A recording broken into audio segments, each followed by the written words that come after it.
Good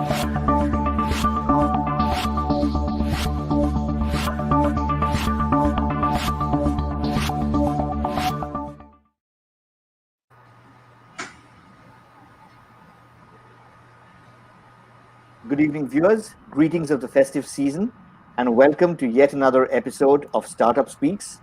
This is your favorite monthly digest where we celebrate the success journeys and stories of some of the startup founders in our startup firmament. And this is done under the aegis of NASSCOM 10,000 Startups.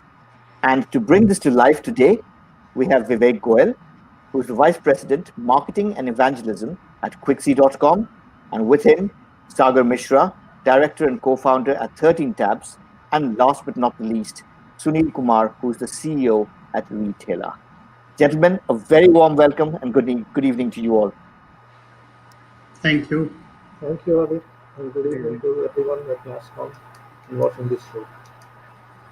Great. Vivek, we'll get started with you. Before we talk about Quixy, tell us a little bit about your journey from being a corporate guy, because I've went through your profile and you've almost 20 years of work across different sectors at an executive level. And recently you've gone over to entrepreneurship. So talk us through that journey. Sure. So first of all, let me start by thanking NASSCOM for giving us this opportunity to tell our story as a startup. Talking about myself, as you mentioned, that I have completed 20 years this year in the IT industry, and most of it has been working with companies like TCS, and we have been working with enterprise customers in most of my roles. And even I know Gautam, our founder with Quixy, for over the last 10 years, and we have been dealing with large enterprises and government delivering enterprise projects. So what we have seen in our experience and what the industry also shows is that typically when we build any enterprise product, the typical delivery cycle is like 9 to 12 months, right? And it takes quite a bit of resources, and most of these projects are fixed price and waterfall methodology. And so basically, because of the nature of the development cycle, we feel that we have seen that the requirements over a period of time get lost to some degree, and also by the time the project is delivered to the customer, right at the end of 9-12 months, most likely the requirements have changed for these customers. And in today's time, we know how fast the business scenarios are changing, and 9 to 12 months is too long a time for requirements to stay the same. So as businesses or as a vendor, we always thought that there has to be a better way of doing this, right? So, and that is where we thought we have to solve a problem, and that is where the idea of Quixy was born for me. And that is where I got with Gautam, and we said we have to figure out something better. And looking at the customer size of it, there are other options if they don't go for a custom development for an enterprise product that they want. The only other option is that they go for a COTS product or a ready-to-use software that we call it. And the problem with those software is that they actually create silos within your IT environment. And when I say silos, I mean that they don't talk to other systems, and that is where there's a lot of redundancy of data and you don't get the benefit that you want. And also a lot of times you end up changing your processes to meet the way the product that you have purchased is working, right? So eventually you don't get the value out of it. So that is where with Quixy, we have built a no-code platform. It is a totally 100% no-code platform where it's a visual development platform that any business and business users can use to automate processes and build custom solutions for their needs. And so basically, we are seeing that they are able to build the solutions 10 times faster with 60 to 70% fewer resources. And that is giving them that is empowering them to meet their requirements with the agility that they need today. Mm-hmm. So basically that has been our journey, and we are very happy. And I'll talk more in this session that of what we are able to do for different kind of customers and what they are able to achieve. Absolutely, we'll be back with more rounds of questions for you. In the meantime, we move over to Sagar.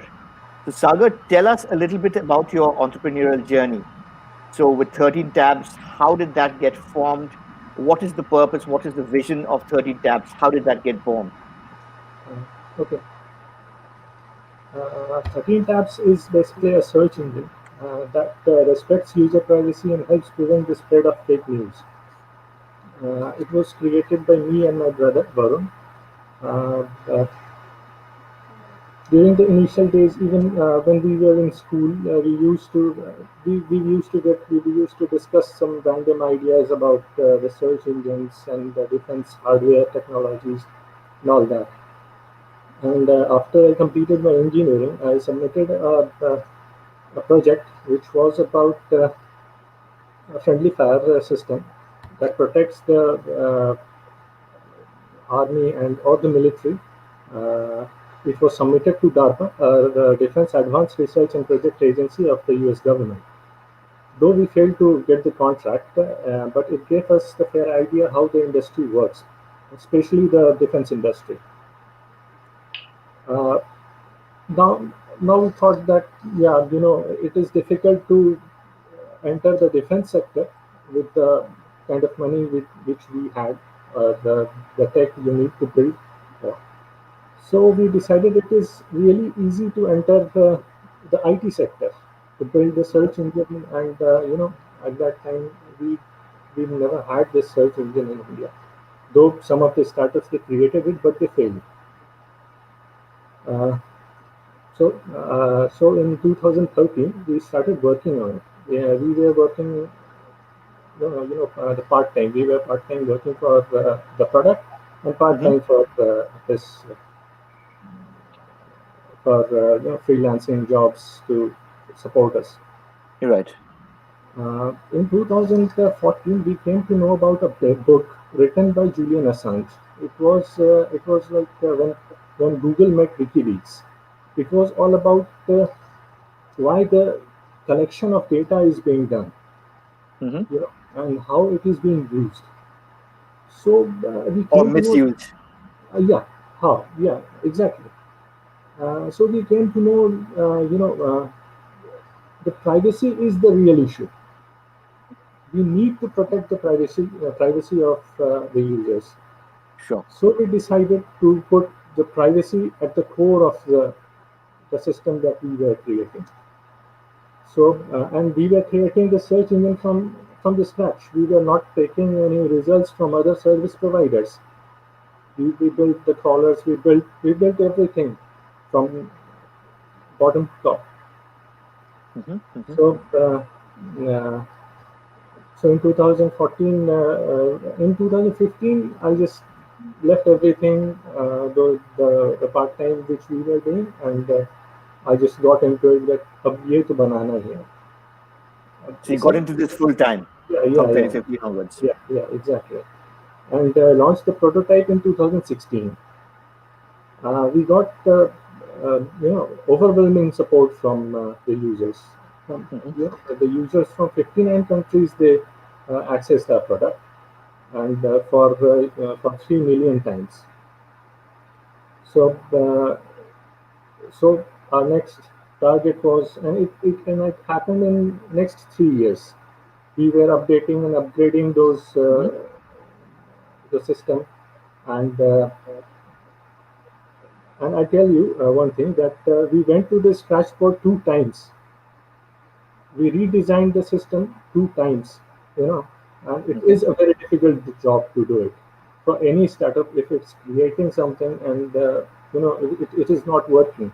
When we started this prototype, we were having just 2 or 3 million web pages, but as we increased the Okay. database, it started to fail.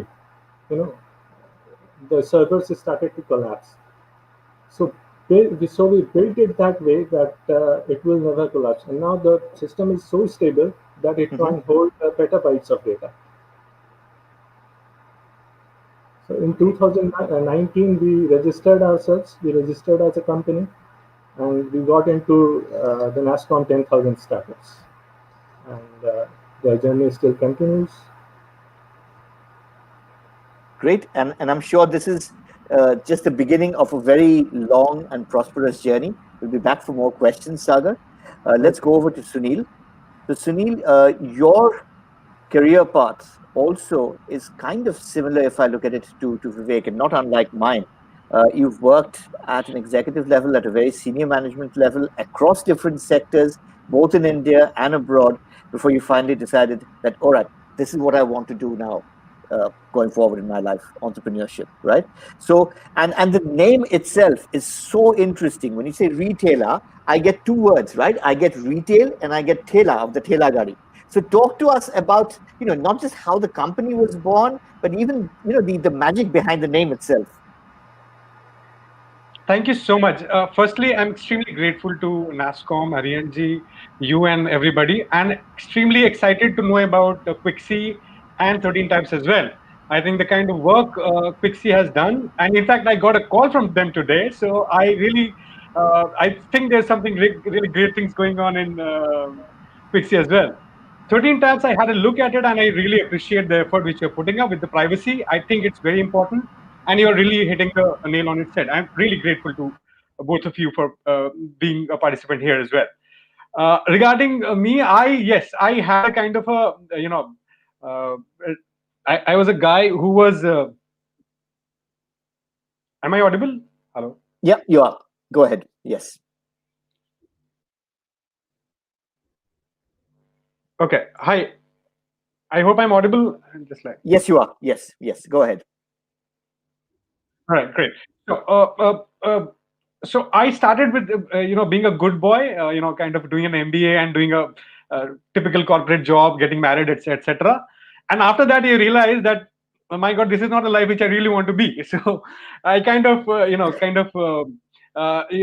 into a lot of dilemma, which happens in the middle age, I believe, to everybody. I think all the entrepreneurs go through that dilemma to do the what you really feel to like to do.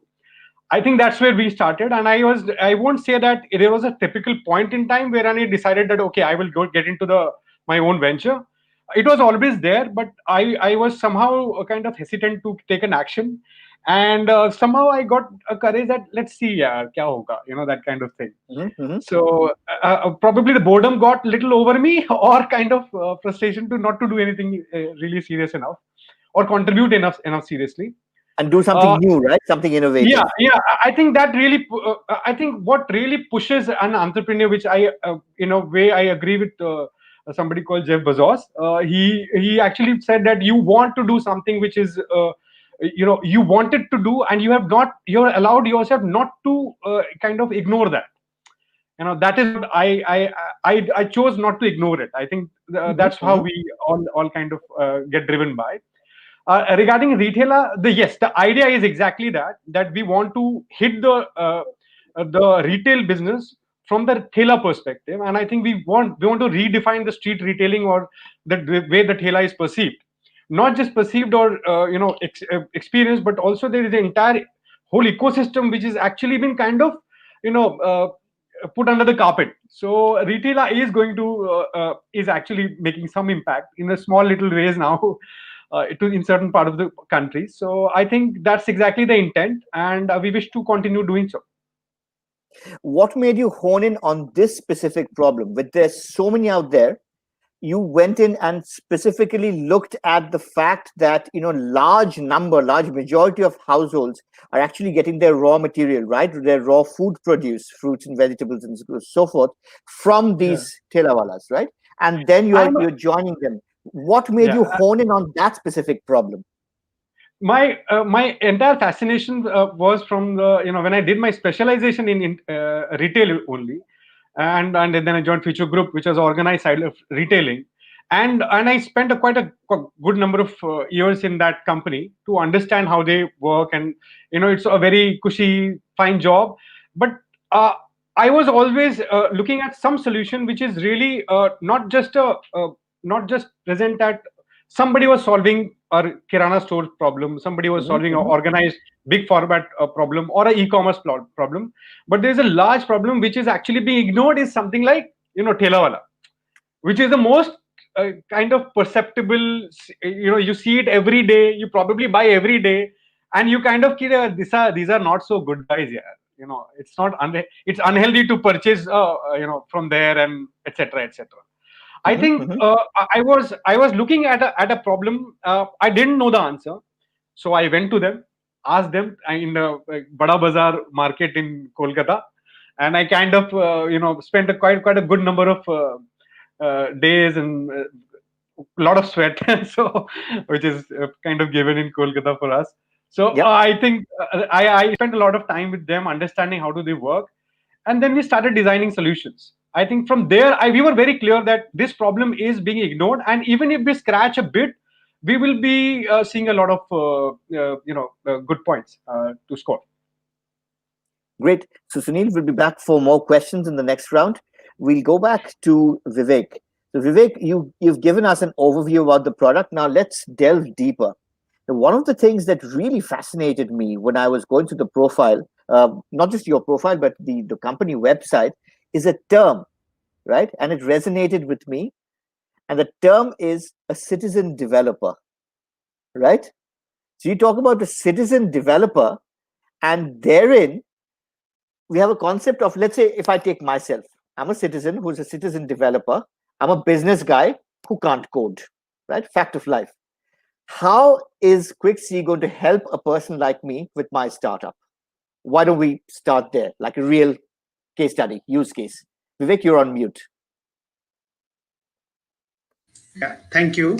Yeah, so as you clearly mentioned, citizen developer is the term that we are using, right? So now we have a no-code platform, and when we are saying no-code platform, we are saying anybody can use this platform. Any business user can use this platform to build applications for themselves without writing any code. Right. So what is possible is I'll tell you that I am part of lot of no code communities. And yesterday, one of our community members has said that he's making a list of these tools. Right now, he has 900 tools, no code tools across 56 categories. And these are developed, or they're all crowdsourced? They're just all available out there. They are available out there. These platforms are out there now, and it's a huge movement. Just to give you an idea, that Gartner has predicted this market of low-code, no-code to be a 45.5 billion market by year 2025. And also this is, in the same projection, they have said that any large enterprise will be using at least 3 or 4 low-code, no-code platforms or tools by year 2024, and 65% of application development will happen through these platforms and not through the traditional development or by procuring the COD software. So what can citizen developers do? So citizen developers are people who are using these platforms, who are like you and me, who can't code, but are able to use these platforms to solve their unique challenges, their unique problems. So what they can do is pretty much anything, right? They can build a CRM, they can build a chatbot, they can build a website, they can build a mobile app, right? So because now as a business users in today's world, you in general also you want to be efficient, you want to add value to what you are doing. You don't want to be doing any mundane task or any repetitive task. And businesses also are demanding that from their employees. They need them to be efficient and get as much output as they can, right? So basically for Quixy, we have targeted a smaller segment of no-code, low-code, where we go into business process automation and application development. So when we say that, to give you an example, you can probably do an HRMS. You can build your own HRMS. You can, all the processes related to HR, like onboarding, offboarding, maybe your recruitment, right? Your performance management. All those processes you can automate on a platform in days, right? And I'm using days because I have named 4 processes. Had I named only an onboarding, I would have said you can do it in few hours. And you can make it live, and then once it is deployed, you can actually make changes to your workflow. Then you can actually see it work, and then you can refine it as you go along, because then that takes shape, right? That has its own sort of evolution cycle. Absolutely. You can within minutes, you can deploy the app and change it and go back and forth and for production, right? So that's the power, right? And so HR is one example. Then and any support group, you can build a small CRM. And when I'm saying small, because if you want doing it as an individual citizen developer, but if you can get with an IT team and form a fusion team, is as we call Right. it in Gartner language, then you can actually build bigger solutions that can be rolled out to your entire organization. Right? So you can build a CRM, you can build an expense management, travel management, you can build a help desk. So one of the organization actually I will like to do, and we recently blogged about it, is that they were able to, over a period of like 4 or 5 months, slowly they were able to build an entire ERP. So they automated all their core functions that I mentioned, and over a period of time, and deployed them. And basically they have now a enterprise level ERP system working for them, all on Quixy.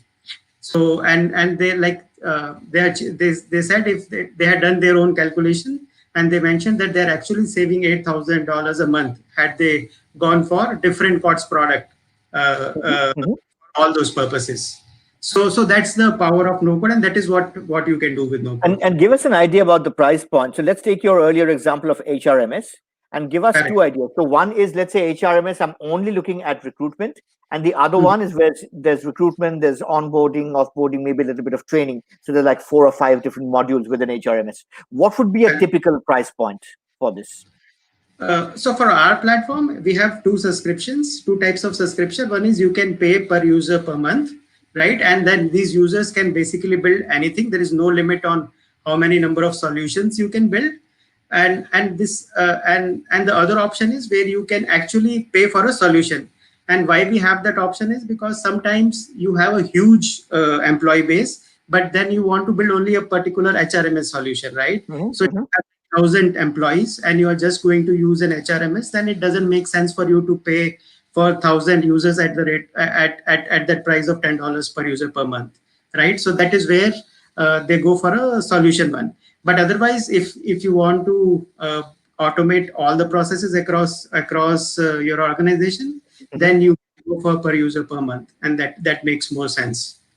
Okay, great. Yeah. So we'll be back again for more questions. Over to you, Sagar.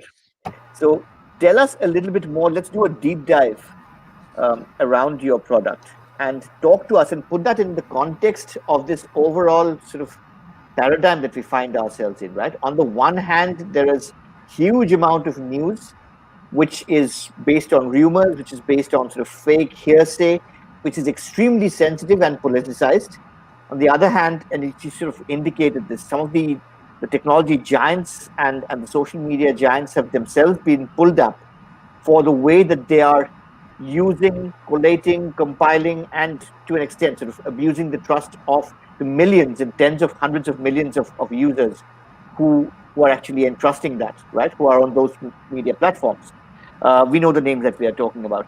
So in this particular context, right, how is 13 Tabs different? Talk to us about the philosophy and how you're actually implementing it on the ground. So, as we talked about, as I said about how the search engine is being used as or misusing the data of the users, and but have you ever thought that what they do with it? In 2016, the set of emails was leaked by the WikiLeaks. Mm-hmm. The emails of Hillary Clinton. Some of the emails contains some sensitive information, like how Google is being used, or I would say a tech giant is being used to destabilize the government in some part of the world. So this is the exact reason why they need our data. They need it to manipulate the behavior of the users or the country that they are targeting. They will create the revolution, and how they are targeting through fake news, through creating some kind of hate among the different section of the societies. Yep. So we wanted a solution for this. There should be a solution. A search engine that protects the data of the users and that fights with the fake news. Mhm. So we built a fact-finding solution. If you get, I'll give you an example. If you get news on social media or for anywhere else, how you will find a fact about it? You will go to different websites, Mhm. fact-finding websites or fact checkers. And collate And then, information and try to yeah, cross-check and revalidate and cross-validate and try and yeah, arrive at some kind of a yeah, exactly, sensible exactly, thing. Yes. exactly. So what we did all the information at one place. Now you can just put in those keywords, and you will get the all the fact about the misinformations or the fake news being spread through the social media or Mhm. through anything else.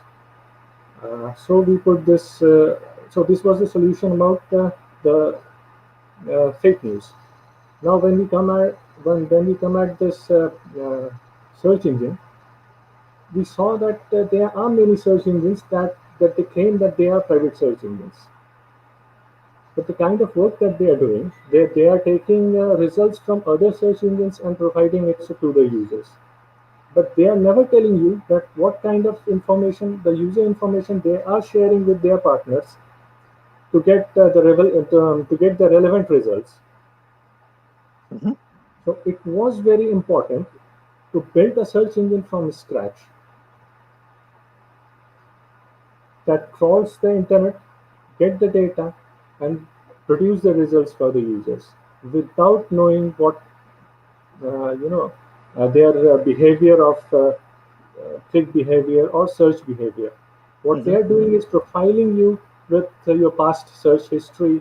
Yes. You are clicking what What you're clicking, how much time you're spending on that, what you're not clicking, what you're moving away. So they get a very distinct sort of picture, right? Composite picture of your likes, of your tastes, of your dislikes, of your political affiliations, your taste in food and clothes and lifestyle, and pretty much everything about your life, right? exactly everything.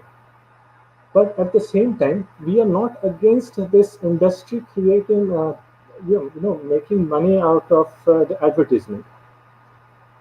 Mhm. Some of the players which favor the privacy, they are at the extreme level. They are blocking everything, even the advertisements, even the tracker should be blocked, but the advertisements, how will the publishers get the money out of their work? Mhm. So we are not at the extreme level.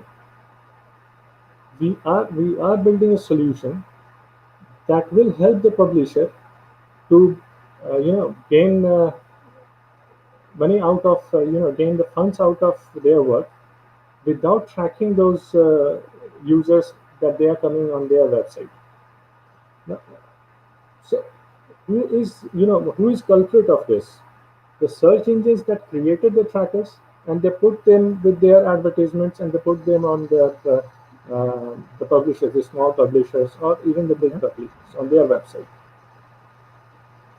Now, Understood. in Understood. the, in, in the world, 30% of the people either use some kind of tracking blocking and advertisement blocking technologies on Mhm. their web Mhm. browsers or on their phones. Now, if you see this, if this is 30% of the internet users are using those such kind of technologies, it is completely degrading the industry and the advertisement industry and the publishers. Mhm. Mhm. So we need a solution to uh, help the users, help the publishers as well. Indeed. So Indeed. Great. And I'm very glad that you're using, because most of the time we hear of technology being used for nefarious means. And what your venture proves beyond doubt is that there is entirely a case to be made for enlightened, somebody saying feeling enlightened, right? For an enlightened use of technology, a noble use of technology, where you're saying, look, our whole philosophy, our whole ethos is that we are definitely going to use technology, but we are going to use it for ethical means, not for unethical means and for nefarious purposes. So we'll be back again for next questions. Sunil, over to you. One of the things that I saw in your website, which really blew me away, and I don't remember seeing too many of this, to be honest, because everybody and anybody, they just talk about this is what I did and that is what I was and this is where I've reached, and it's always a question of step by step by step, and it means only one word, and that's success. Now, if I go to retailer and I go into about, then I get a caption saying we failed multiple times. And that's why we know what can work for you. This I thought was a tremendous thing, not just purely in terms of a marketing thing, because it was so striking that I just literally quoted it for the benefit of all the viewers, but it drives home a deeper point, right? If you're into entrepreneurship, we're talking about innovation, and we are scared of failing better or failing forward. There's something fundamentally wrong with our thinking. So I want you to elaborate on that, Sunil. Fantastic, fantastic, and thank you so much for observing that, and thank you so much for being prepared enough to go through that. Thank you so much for that. But firstly, I just want to address, it's very interesting to note 13 tabs is on the platform right now, which it is going to actually kind of compete with in a way in terms of privacy. So I was like fascinated to know that how we are really going to oxymoronic in a way. Right. So just one observation which I had regarding 13 tabs, and I really wish him all the best, Sagar, and keep doing great work. Yes, Avikji, we are, it's a very, very tough market. I mean, I may sound very bullish on about everything which I do, but I do know that it's very, very difficult to actually pull off in terms of the segment which we deal with. This is a very this segment does not have access to the finance. That's just one of the problems. The entire problem is also with the mindset, because these people have said that why do we need a better card, because we are already doing it. There's no need of betterment. So I mean, that is a great question, because why should I improve? I mean, how will you teach somebody who cannot even afford a kind of 3 days 3 meals a day, and you're still trying to convince him that if he joins your platform he's going to become better? So it actually took a lot of time for us to understand. I won't say it's always that market which is correct. It's only you who has to learn, and I think and it's very dynamic in that sense. You have to be very on the streets. I mean, and that is where we kind of we came up with certain idea, and that's how it happens. And every idea we came up with certain thing which we wanted to project. We made a beautiful card looking and everybody started inquiring about us, and we thought we are successful. And then we realized that this is not really a success, because there's no government permission to put up those cards. So we actually were kind of in Howrah was the first ground itself where we started out. But now we have been given permission in Newtown, and you will very soon see our cards moving around Newtown areas. So we will be troubling you very soon with a beautiful cards with a lot of good products, and probably we are not probably we are building the India's first street vendor organized platform, where we are helping almost all types of street vendors come on board. Just like a Uber, you order something, we are helping the street vendors become Uber drivers. And I am kind of a bored with the Uber example, because I want to create something which is retailer. Retailer is typical, unique Indian. I'm most proud about that fact. I think instead of, because that was not something which because I always say that Flipkart copied Amazon. I did not copy anybody. We are going to build up something which is completely Indian, and I think it has its own flavor of Indianness, and I want to keep that up. With keeping, of course, the learning is great, that if you can create a platform where the Uber-like platform which can actually engage the street vendor, and there is a benefit to the end customer as well. I think this is where we are trying to create a market, and it took us a lot of beatings, but I think now we are heading, or even the corporations, government is understanding what we are trying to build up. Right now, in fact, I'm in Delhi to work with Ministry of Housing and Urban Affairs to and we are discussing about a major MOU to roll out across India, and which will put us in a much better position in terms of helping our street vendors get on board, get financing support, or also onboard a lot of brands who have been hesitant to kind of participate with us. So, but thankfully, I'm really grateful to a great startups who have understood the value which we are trying to build up through the network which we are building up, and they have participated with us. I think it took us a lot of time, but I think it actually takes time to understand yourself first. I think forget about even the idea. I think that's true. And as you mentioned, right, it's a very difficult market. It's a competitive market, and it's also a very difficult sort of ecosystem at the moment. So give us an idea about price point. So when you're saying, look, retailer is going to help you make your custom built or custom designed street cart, give us some estimates, give us some ideas that, okay, if you take X, Y, and Z, this is what it will cost. If you take A, B, C, this is what it would cost. Give us some price points. Sure. In fact, we started up with a pricing point at 60,000 rupees a cart, which was, again, we realized that even that is becoming costly. And because a typical traditional tailor cost even less than 10,000 rupees to goes up to maximum 18,000 rupees if it's a three-wheel cart. So what we did is that we devised a lot of things, because GPS was a necessity for us and a battery was there. So a lot of things were there which we tried to remove from there, and we said that okay, we will do only with the basic. Unfortunately, what happened that couple of initially when we built, a lot of government also liked and purchased from us. So we thought that we are becoming successful, but not mainstream. The mainstream is actually very cash stringent. They are like cash starved there. So we built something like we said, like we moved from outright basis to completely rental basis. So right now the way we are engaging is like 100 rupees per day kind of a rent, which is what actually they pay for the card, and which they can avail from us as well. So we moved from there, and that's how we engage a lot of brands. So like we are working with a lot of personal care, organic brands, and a lot of these people, and we give the cart on the rental basis. So it's not something which they have to kind of invest into, and even if they invest into, that's fine if they want to purchase. But we encourage that you take it on rent, and when your kind of engagement with us is done, they will take it back.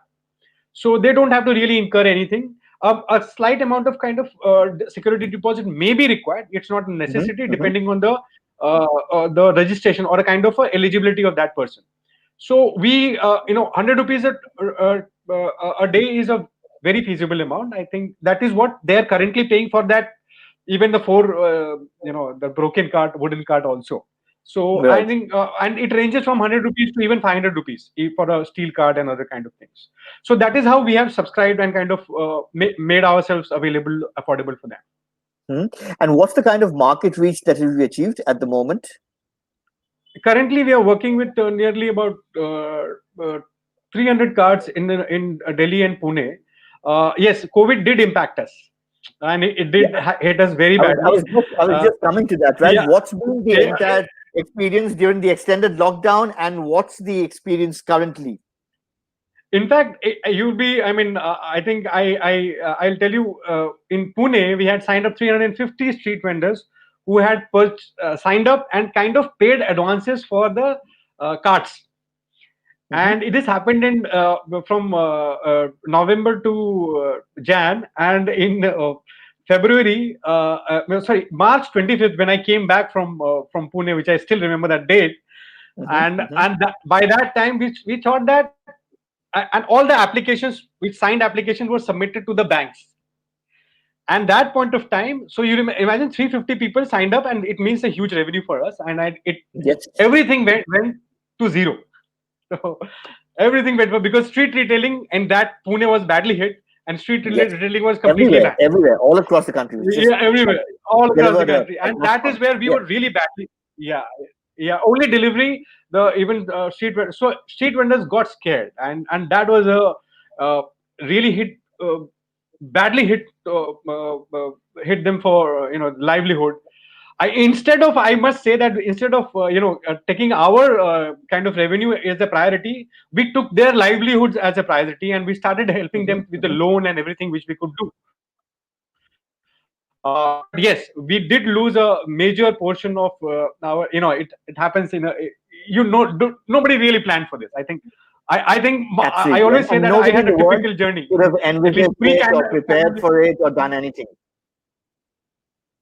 Yeah, and it has really And hit us very badly, and we had to change a lot of model in this. But we can talk about that a Mhm, little later. mhm. But now that you are in this new sort of unlock paradigm, how are you seeing it, and how are you seeing the future prospects?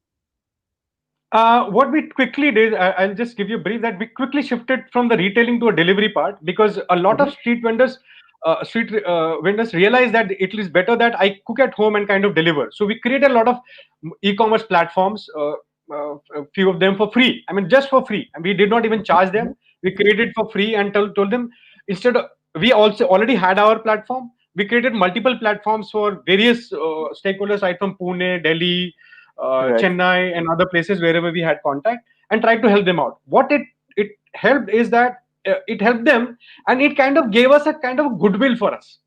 That is what we banked upon. That we knew that if we are there in the tough times with them, even we help them almost on a daily basis. The PM Swanidhi Yojana, which is being kind of floated by the government of India, we help them get those loans kind of on a daily basis. So it kind of created very good goodwill for us, which we started, and we survived on the delivery system which we created, and which is giving us dividend back. So now people do believe that this guy was not just selling his stuff; he's actually meaning to help me out and improve my livelihood. And in a way,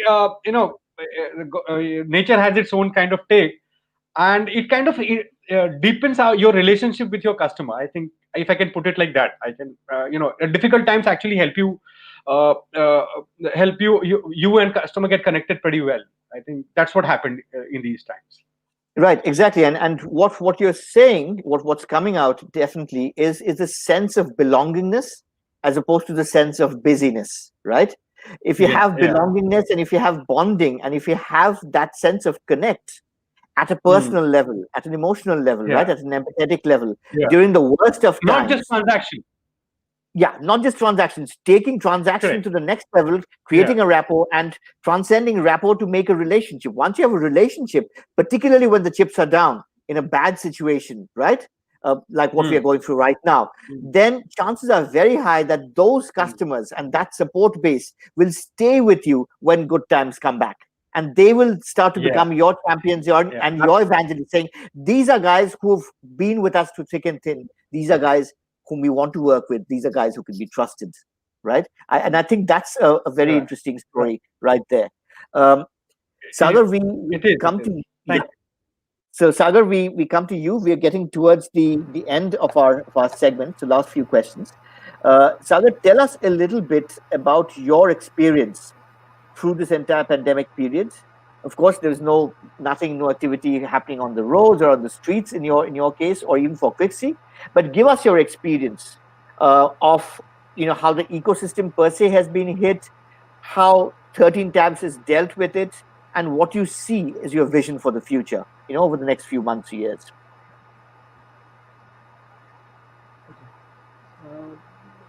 Actually, it affected us, even though we don't operate from street, or we are not directly involved. We were planning to market our product among students in colleges and schools. So when COVID came and the lockdown was there, everything got shut down, and we had no idea how to get to them. It was a physical interactions. We were planning a physical interactions, but we had no idea how to get them. But this also helped us in other way. But we got some time to focus on our product, to refresh it, and introduce some applications on the Play Store or App Store. And at present we have around 7,000 users from India, USA, and some European countries. And we are getting around 20,000 searches per month. How big is your team at the moment? You're all So, based out of Jharkhand, right, at the moment? Yeah. We are just two people. And if you working have on it. addition, so for example, when you were doing this revamp, right, when you were looking at the code and revisiting the code and sort of rejigging the product, during the pandemic times, was it just the two of you, or did you engage other people as well, on a sort of freelance retainer basis? No.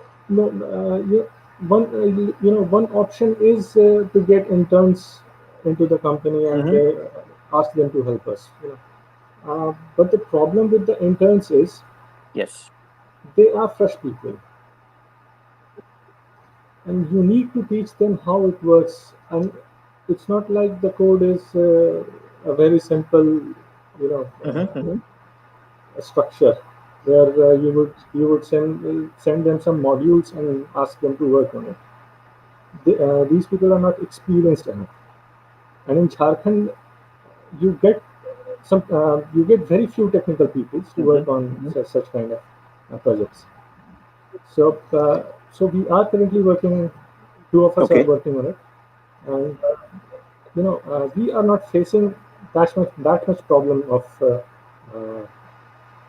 having manpower or something like that. Right. Okay. So I'm going to ask you a question which is slightly political, but which is very important, I think, right? Because in this day and age, there's a lot of talk in the media and amongst analysts around the economic impact that the lockdown and the entire sort of pandemic has had, and the signs of economic resurgence. So that's again being sort of discussed amongst analysts and experts.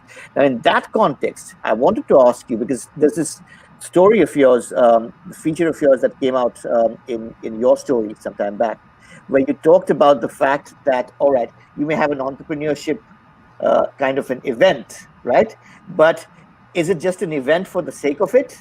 What is the actual push that the government is giving on the ground? And I'm not making this political. I'm not just saying one particular government, or a Jharkhand government, or a Bihar government, or West Bengal government, or a Delhi or an NCR government, right? I'm talking about governments in general in India, right?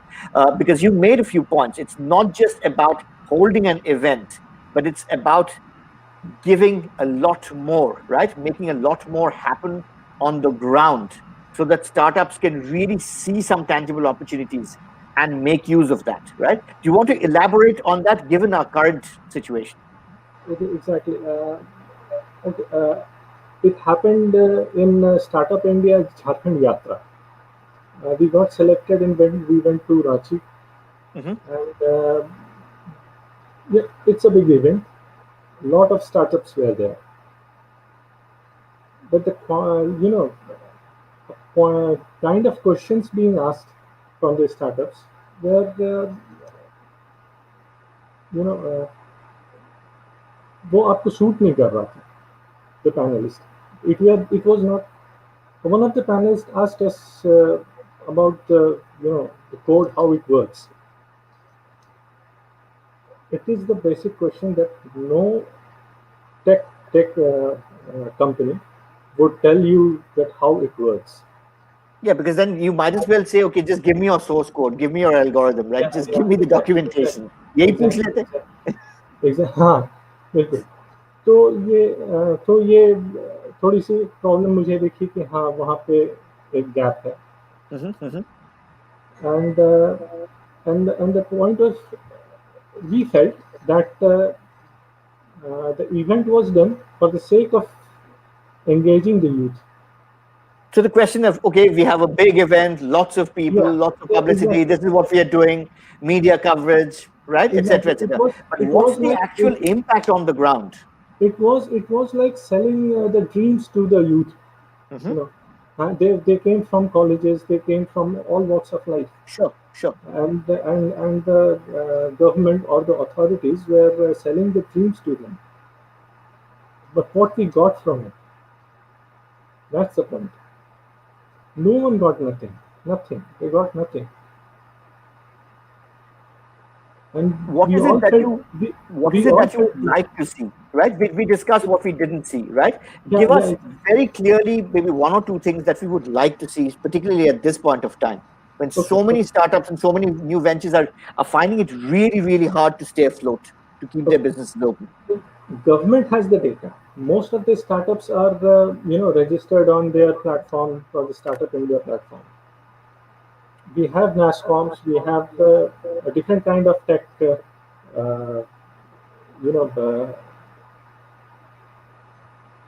the companies or the organizations helping the Mhm. tech startups or different kind of startups, social startups. What the government needs to do, they ask these organizations to submit a report on the startups that they have incubated or they are accelerating.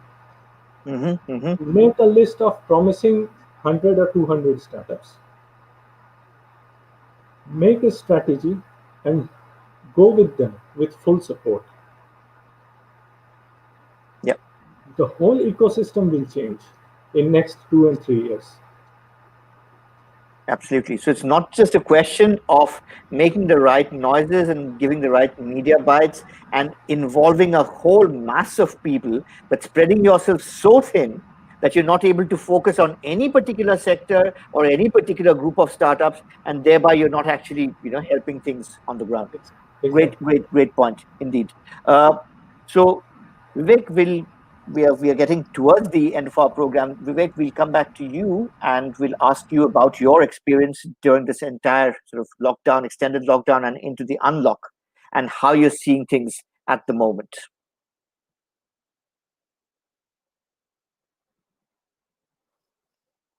Vivek, you're on mute. You got to unmute. Yeah. Uh, I'm sorry. Yeah. So to answer that question, it was very weird for us because we just completed our first anniversary as a company. We started in October Congrats. last year. Good. We been working on the Hmm. product for some time, but by the time the product came into shape and we started marketing and attempt some sales in December January timeframe. It was just 2 months, and we had few customers who were at a stage where they were ready to issue a PO, and that is exactly when COVID-19 happened, right in March. Yep. We all moved home, so it was kind of a setback, but we used that time for very well. So basically, we knew that we have a platform now that we have built where we can build anything that we want so fast. So we actually created a safe workplace suite, thinking that way that can help organizations. And what we had in that list of apps is we created apps like employees can take a self-assessment, that how they are doing, so that the Hmm. employer is aware of the well-being. In case any customer or any employee has to visit office, they can apply for a QR based e-permit, right? And then if when they arrive at a visitor at the office, the security can use this another third app to record their vitals, to scan their QR code to make sure only authorized employees and visitors come in. And then within the organization, we had a QR based contact tracing, and also we had a checklist based app where the admin department or the operations department can maintain their quality records of how the hygiene is being maintained in the workplace, in terms of are the sanitizers in place, is there the our employees sitting at the correct distance, Hmm. are Hmm. the conference rooms crowded. So all those things they can do, Yes. because local governments have requirements, right? And you don't want to take chance being on the wrong side of the law. So in case there is an audit, you have now Hmm. all the evidences in your solution, and you can produce. And they had an option to capture images and videos and everything, right? So you have that evidence, and plus, as a business, you are most interested in the welfare. So that and we gave those applications free to, and it was posted on our website also, and few organizations used it as well. So that is, we were very happy that we could use our platform for that noble cause. And then I also, one interesting use case that came and we were able to help was a social enterprise called Ori Kalankini. So we know what happened during COVID-19 and how the temporary worker class from all these major cities has to walk back to their hometowns, right? So and a lot of a major portion of that were women and kids, right? So there was a lot of need for sanitary supplies from these workers, right? And there were a lot of NGOs working on ground, but they didn't have enough supply. So Ori Kalankani was one enterprise, social enterprise, that was trying to bridge that gap between these NGOs who are on the field trying to meet those needs and connect them to manufacturers. And even if manufacturers are ready to supply these cloth sanitary supplies, they needed fundraisers to sponsor those supplies, right? So all this Ori Kalankani, so they are into Ori Kalankani is a enterprise, social enterprise into menstrual hygiene, and they do workshops in jails and everywhere where they teach how to make these cloth-based sanitary pads. So they were just doing it out of their interest, but they were coordinating through phone and everything, trying to connect these three parties, and they were able to do it, but it was not the most efficient way of doing it. And that is when they came to know about Quixi, and then they worked with our team to build a platform which actually brought these three parties together, where NGOs could place a request for the sanitary and then and connect to a manufacturer. And then once there was a record that said that some NGO is looking for some pads from manufacturer, a fundraiser could fund it, right? So it became like a very efficient platform, and we were really glad. And like sometimes these kind of projects and case studies can give you much more satisfaction and validation than I would say a multi-million order. And so basically we talked about that use case, and it got us good attention. But while this was happening, we also realized, all the businesses realized that their processes were broken, right? And they needed automation, they needed online processes. So all the customers who actually went back, now they started coming back to us and asking that they need our platform, and they can use it to automate their processes.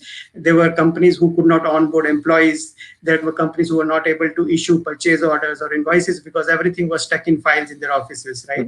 All started coming back, and we saw a surge in the leads that we were getting, and I'm glad to let you know that right now we are serving customers in 10 countries across 5 continents.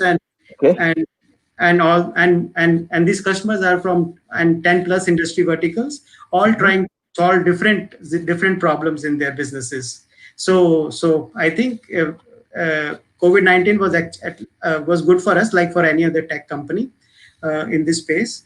So at least something good coming out of COVID-19 without the other. Yes, something good comes out of an otherwise terrible situation, indeed. Yeah, right? And it speaks volumes for your resilience. It speaks volumes for the innovativeness and for just keeping the faith. Before we sign off, I was just looking at the questions. There's one from Shravan, which I would like to put up, and that's for you, Sunil.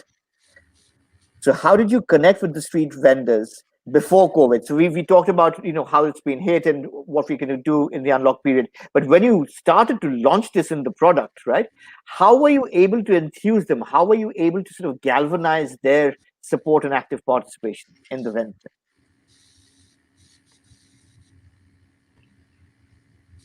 It's a very, very smart question. It took me nearly, 8 months to actually get my first sale done. And what happened that PCMC, which is Pune Municipal Corporation, Pimpri Chinchwad Municipal Corporation, they showed interest in our product, and actually they bought 2 of our product. And this happened, and so we kind of delivered in October last year. And after that, we started exploring that if the street vendors would be interested. And fortunately, what we saw that there's a huge interest from the Pune Municipal Corporation as well. And Pune Municipal Corporation, in fact, we approached municipal corporations across India.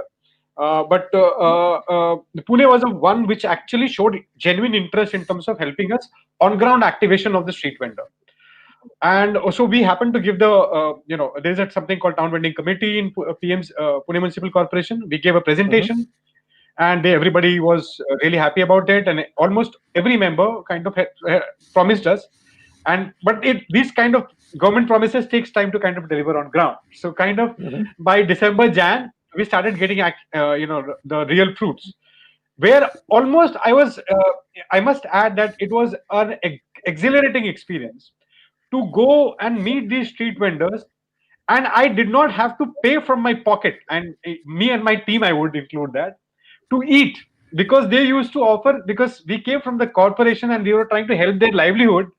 They offered free of cost, those fruits, even the vada paos and pav bhajis and idlis and all those stuff for free. So I mean, whenever we used to have a field time, it was a jolly good time of having great street food of Pune. So I spent a lot of time in the streets of Pune, and it was because we knew that we are doing something great. But God had its way. So we are again back on track. I mean, he wanted to test us, and so he is testing us right now. But not now. I would say it was for some time at least. Right. Wonderful. I think this has been a very, very engrossing, and personally, I've learned a lot. I've got a lot of takeaways, and I'm sure that's the same for the viewers. Sunil, Vivek, Sagar, it's been an absolutely pleasurable and great time talking to you. And, hope to catch up again soon, maybe on this forum, maybe on other forums, and wish you all the best with your current endeavors and also your future ones. Viewers, I'm sure you've enjoyed this very insightful discussion. And until next time, remember that at this time, the best way to celebrate the festival season is by staying healthy and by staying safe. Until next time, thank you and goodbye. Bye-bye. Thank you, Avijit. Thank you, Nascom. Thank you, Vivek. Thank you, Sagar. Thank you. Thank you, everybody, guys.